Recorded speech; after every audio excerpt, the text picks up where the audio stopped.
um pouquinho, né, das incidências de coluna cervical e torácica, tá?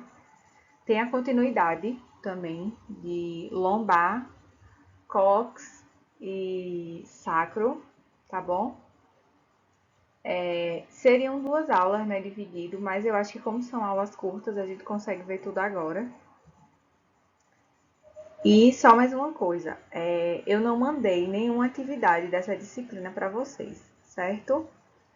O que é que eu pensei? Eu vou fazer uma atividade única, né? Que vai ser valendo para a nota de vocês, tá bom? Um ou duas, assim, com vários conteúdos. Então, possivelmente, essa semana eu mande a atividade com todos os conteúdos que a gente já viu aqui, tá certo? Aí depois da semana que vem para trás, aí eu vejo se vai ter mais alguma, como é que a gente vai fazer, tá certo? Então hoje a gente vai ver quais são, né, os posicionamentos e as incidências de coluna cervical e torácica, tá? Aquela mesma história, se tiver dúvida pode parar, perguntar, tá certo? Porque se não tiver interação a gente acaba, né, passando rápido, o intuito não é esse, mas também se não tiverem dúvidas, assim que acabar aqui a gente já fica liberado, tá bom? Olha só, as incidências básicas e especiais, né, de coluna cervical e torácicas, né, estão aqui elencadas. Vocês podem perceber que coluna cervical tem muito mais incidências do que coluna torácica, certo? Ou tórax, assim como vocês queiram chamar. Coluna cervical, ó, a gente tem aí 1, 2, 3, 4, 5, 6 incidências básicas. Especiais, 1, 2, 3, 4. Olha aí, tórax básica, 2 e especial, 1. E essa especial de tórax é bem difícil assim, mas já vi como é que faz, mas eu acho uma incidência totalmente desnecessária. A imagem é feia, enfim. A primeira incidência, né, que a gente trouxe aqui é de cervical. E essa incidência a gente chama de AP de boca aberta, de C1 e C2, ou seja, de coluna cervical 1, né, e coluna cervical 2. O objetivo dessa incidência é o raio-x dessas duas primeiras vértebras, tá?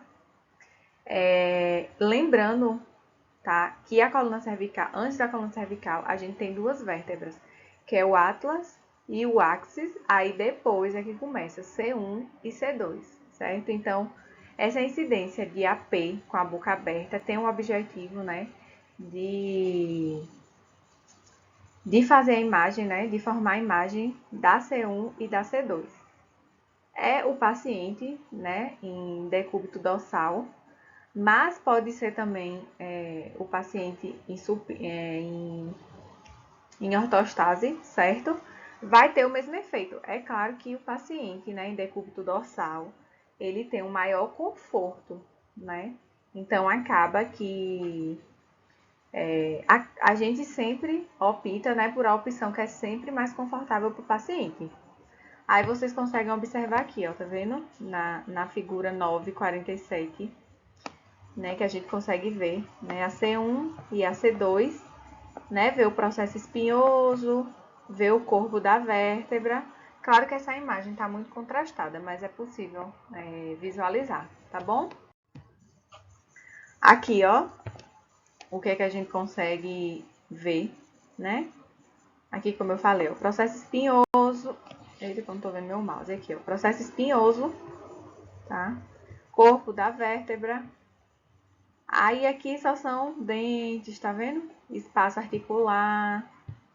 Mas o mais importante sempre é visualizar tanto o corpo como o processo espinhoso, tá certo? Tem a incidência, né, AP axial, né, de coluna cervical. Como é esse AP axial? A gente vai ter, né, uma pequena angulação igual à oblíqua, tá? Só que essa angulação é menor do que se fosse uma incidência de oblíqua.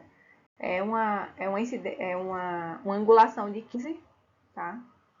de 15 graus, não é muita coisa, certo? E aqui a gente consegue observar, tá vendo? Todas as vértebras da cervical. O raio central, ele fica aí na região da tireoide mesmo, no pescoço. Tá vendo? É só colimar aqui próximo ao tórax, né? Até a região da boca. E aqui, ó, na figura 950, vocês conseguem ver, tá vendo?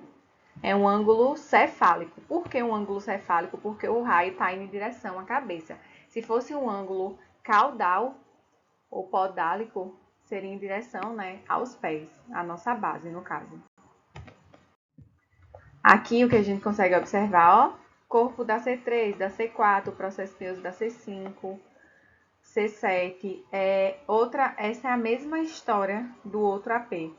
O paciente, né, faz, na maioria das vezes, em decúbito dorsal, só que pode também ser realizado em ortostase, certo? Não vai alterar. Nesse caso aqui, é só pedir o paciente para colocar assim a cabeça angular, né, um pouco a cabeça, porque fica mais fácil, né, do raio central ser projetado na região de interesse, tá bom?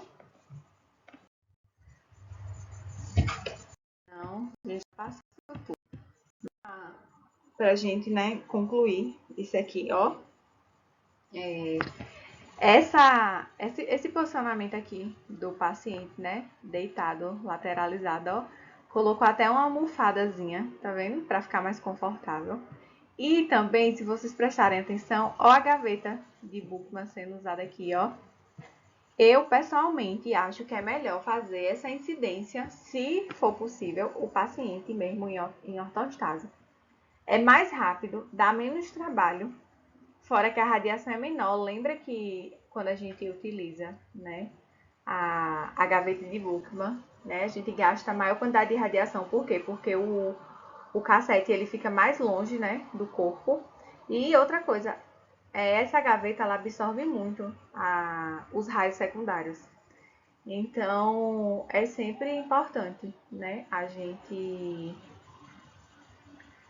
né, tentar fazer com que o exame ele seja o menos possível agressivo, né, ao organismo da pessoa que está realizando.